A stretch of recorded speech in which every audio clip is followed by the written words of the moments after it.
Bienvenidos a la entrevista de France 24. Soy Luis Muñoz y en esta edición conversamos con Pablo Iglesias, ex vicepresidente del Gobierno de España y fundador de Podemos, partido político de izquierda que irrumpió en 2014 y actualmente es parte del Gobierno.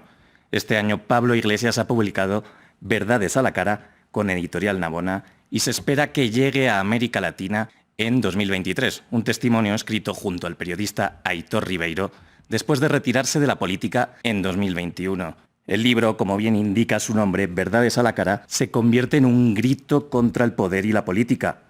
Pablo, ¿fue un proceso catártico? Es un libro cuya elaboración es extraña y no se parece a lo que suelen ser los libros de memorias. Yo no quería escribir un libro de memorias y cuando Ernest Folch y Jaume Roures me propusieron hacer este libro, lo que les planteé es, yo estoy dispuesto a que me hagan una entrevista larga, no a concebir un libro de memorias y una suerte de ajuste de cuentas. Entonces accedieron a esta exigencia mía y después a la hora de buscar un periodista que quisiera hacer esto, Aitor Ribeiro es alguien que conoce muy bien Podemos y la historia de Podemos y fue muy hábil en las sesiones que tuvimos, que eran sesiones de varias horas los viernes. Aitor fue capaz de tirarme de la lengua y como explico en algún lugar del libro, de sentarme en el diván. Y por tanto el libro tiene muchos elementos de pura espontaneidad, de respuestas muy rápidas a las cuestiones que él me preguntaba. Eso no quiere decir que no estuvieran muy meditadas, estaban meditadas a lo largo de los años, pero no la manera, digamos, como de exponerlas. Yo creo que eso le da al libro una frescura y una autenticidad que es lo que está haciendo que funcione. Los comentarios que me llegan de los lectores es que es un libro muy fácil de leer precisamente por eso, por la espontaneidad y una cierta frescura que tiene que ver mucho más con el trabajo de editor que con el mío. Estuvo en la primera línea de la política durante 7 años y fue parte del gobierno. E incluso los sondeos le colocaron presidenciable. ¿Qué faltó para que Pablo Iglesias llegase a convertirse en presidente del gobierno de España? Un cúmulo de factores. Yo creo que a mí no me hubieran dejado ser presidente nunca. Incluso aunque Podemos hubiera sido la fuerza más votada en unas elecciones generales, estuvo a punto de serlo, de hecho lo fue, como decías, en Cataluña, en Euskadi, fuimos primera fuerza política de la izquierda también en la Comunidad de Madrid, en la Comunidad Valenciana, en Baleares, en Canarias. Eh, Creo que incluso si se hubiera dado ese tipo de correlación, el Partido Socialista nunca habría aceptado gobernar en coalición con Podemos y mucho menos que yo hubiera sido presidente del gobierno. Eso ahora lo tengo clarísimo. Lo sospechaba entonces, pero ahora lo tengo muy claro. Creo que una de las claves para entender el declive electoral de Podemos, no la única, pero sí la más importante y la que menos se ha atendido, es que Podemos, junto al independentismo catalán, provocó que se desencadenara un movimiento reaccionario desde el poder, desde los aparatos del Estado y los poderes mediáticos. En nuestro país, el Estado ya había renunciado a su propia legalidad para combatir el terrorismo de ETA y para combatir también el desafío independentista, pero renunció a su propia legalidad para combatirnos a nosotros y en ese caso eso tuvo su expresión más evidente en el actor ideológico más importante en las sociedades mediatizadas o en las mediocracias que vivimos, que son los poderes mediáticos. La tarea de desgaste contra nuestra fuerza política y contra sus principales dirigentes ha sido algo absolutamente escandaloso y definitorio de la corrupción en la democracia española. Podemos aparece después del 15M en 2011 y tras 3 huelgas generales en 3 años. Podemos decir que Podemos canalizó la rabia de las calles y si fue así, ¿piensa usted que pudo favorecer eso a los poderes tradicionales? Diría que todo lo contrario. Mientras no pasamos a la institución, lo que nosotros representábamos no era un gran problema. El movimiento 15M, las huelgas generales, la plataforma de afectados por la hipoteca, los movimientos sociales que de alguna manera estaban vehiculando la violencia social de la crisis que estalla en el año 2008, implicó una serie de transformaciones en la estructura ideológica de la sociedad. Yo creo que eso tardó en hacerse visible y mucho más en hacerse presente en lo electoral, pero empezó a notarse en lo mediático. Los discursos que de alguna manera trasladaban esa transformación en la estructura ideológica de la sociedad tenían más audiencia. Ese es el fenómeno Pablo Iglesias del año 2013 y 2014 en las televisiones, y eso es lo que nos permite un blitz electoral, una erupción electoral en las elecciones europeas. A partir de ahí ya no solamente éramos la expresión de un humor social determinado, a partir de entonces éramos una alternativa de gobierno, éramos una fuerza política que podía cambiar cosas desde las instituciones. Eso es lo que los poderes no aceptaron en ningún caso, y eso es lo que reveló hasta qué punto nuestra democracia es un sistema de democracia limitada, limitada por los poderes mediáticos, limitada por amplios sectores del poder judicial, limitada por sectores muy importantes del Estado. Creo que Podemos ha servido para arrojar luz sobre la verdadera naturaleza institucional de nuestro Estado y de sus profundas carencias democráticas. En el libro insiste en la latinoamericanización de la derecha en España.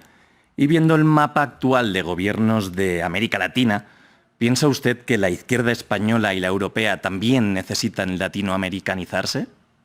Bueno, lo que se decía con Podemos es que Podemos iba a latinoamericanizar la política española. Y lo que ha ocurrido es que ha sido precisamente la ultraderecha y la derecha latinoamericana la que ha sido capaz, en un contexto de éxito de Donald Trump y de ultraderechización creciente de las derechas mundiales, de trasladar sus estilos acá. Estilos enormemente agresivos, de normalización abierta de la mentira. Y no es menos cierto que a día de hoy el único territorio donde fuerzas políticas de izquierdas ganan elecciones y gobiernan y son capaces de implementar algunos cambios es América Latina, pero ojo, hay un límite fundamental. Las grandes oposiciones a los gobiernos de izquierdas en América Latina no son los partidos de la derecha latinoamericana, es la derecha mediática latinoamericana. Últimamente presto mucha atención a Chile y creo que el último plebiscito sobre el proyecto de nueva constitución revela que el gran actor político contrario al gobierno, que fue contrario a su vez a la constitución que tuvieron que votar los chilenos el 4 de septiembre, era básicamente la derecha mediática. Y esos estilos mediáticos de la derecha hemos visto que aquí se están normalizando por completo la farandulización de los programas de debate político, el despliegue de mentiras de enorme eficacia ideológica independientemente de que se puedan desmontar después, y eso es algo enormemente peligroso para la democracia. Hablando de América Latina, ¿cómo Colombia ha podido tener su primer gobierno de izquierda de la historia y Chile ha podido volver a tener un gobierno de izquierda? En los dos casos hay un elemento muy similar, que es un estallido social como consecuencia del colapso y el fracaso de las políticas neoliberales. Eso produce situaciones de quiebra de determinados consensos sociales y abre estructuras de oportunidad que pueden tener traducciones electorales en contextos muy diferentes, como en este caso el colombiano y el chileno. Los estallidos sociales pueden tener una traducción electoral. El problema es que si no se produce también una transformación en la estructura ideológica de las sociedades, los cambios pueden ser muy difíciles.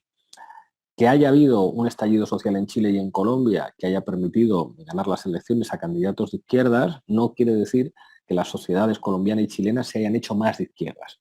Quiere decir que ese colapso ha tenido una traducción política en un momento coyuntural determinado, pero lo fundamental en la política es la batalla ideológica que reparte a partir de ahí, y ahí quien mejor preparado está siempre es quien cuenta con dispositivos ideológicos para esa batalla, que son fundamentalmente los medios de comunicación, pero también las instituciones educativas, también las editoriales, todos los aparatos de tipo cultural e ideológico que definen en última instancia la ideología de una sociedad. Habla en el libro de que para dejar atrás el capitalismo hace falta un desafío militar global. Pero la guerra en Ucrania y las crisis que se derivan, ¿hay espacio para esa transición? A lo que me refería con eso es a que una política que desafíe la lógica de la acumulación capitalista no se puede dar en la escala estatal, en la escala de los estados-nación tradicionales. porque el capitalismo funciona a escala planetaria. Estamos viendo además que la propia guerra de Ucrania responde a un enfrentamiento geopolítico entre la potencia cuya hegemonía está en decadencia, los Estados Unidos, y el hegemón emergente, que sería en este caso China. Creo que hay temas fundamentales de la política que solamente se pueden dar en lo que los teóricos del análisis de sistemas mundo llamaban escala de la realidad, la escala de la economía mundo, la escala mundial. Si esos desafíos no se asumen, yo creo que los peligros para la humanidad en términos de continuidad de la propia especie humana son enormes y están ahí. Parece increíble que estemos hablando de esto, pero es que la situación, tanto por lo que implica la posibilidad de que la guerra escale a un escenario nuclear, como la propia finitud del planeta, la crisis energética, alimentaria, etcétera, nos colocan en un lugar enormemente peligroso. En su texto también se siente una preocupación al auge de la ultraderecha. Habla del poco valor de la democracia en países como Hungría o Polonia. ¿Y el contexto limita a la izquierda simplemente a un eje de democracia contra autoritarismo? Bueno, es un clásico del siglo XX, la izquierda o los comunistas defendiendo la democracia liberal. Es verdad que estamos en un contexto en el que la izquierda defiende básicamente programas socialdemócratas viables en el marco de la economía de mercado, porque la correlación de fuerzas no permite otra cosa, al tiempo que la ultraderechización de las fuerzas conservadoras yo creo que amenaza claramente la propia forma liberal de la democracia que se había planteado como una suerte de fin de la historia. Yo creo que la izquierda no debe renunciar a dar al mismo tiempo, desde el pragmatismo programático de las políticas públicas que son posibles desde dispositivos institucionales, a dar una pelea ideológica que señale que el capitalismo es un sistema histórico que debe ser superado en aras de la democracia, de la dignidad y de los derechos de la humanidad. Creo que eso es fundamental. Y para acabar, tras pasar por el gobierno, ¿no es un poco frustrante no poder realizar grandes transformaciones? Bueno, ya lo sabíamos. Nosotros sabíamos que tener el gobierno no es tener el poder y no digamos ser el socio minoritario en una coalición de gobierno. Pero es verdad que la experiencia de vivirlo pues da muchas tablas y es verdad que en algunos momentos puede producir amargura. Pero yo estoy feliz de poder hacer política desde donde la hago ahora, como podcaster, como comentarista y como analista, y muy contento también de haber vivido una serie de experiencias como dirigente político que me han dado una serie de tablas que no se pueden adquirir en otro lugar, en otro tipo de experiencias. Entonces, bueno, pues con la mirada con tonalidades grises de lo que implica analizar fríamente la realidad, pero al mismo tiempo con optimismo de la voluntad y muy contento de las cosas que hago. Muchas gracias, Pablo Iglesias, por estar en France 24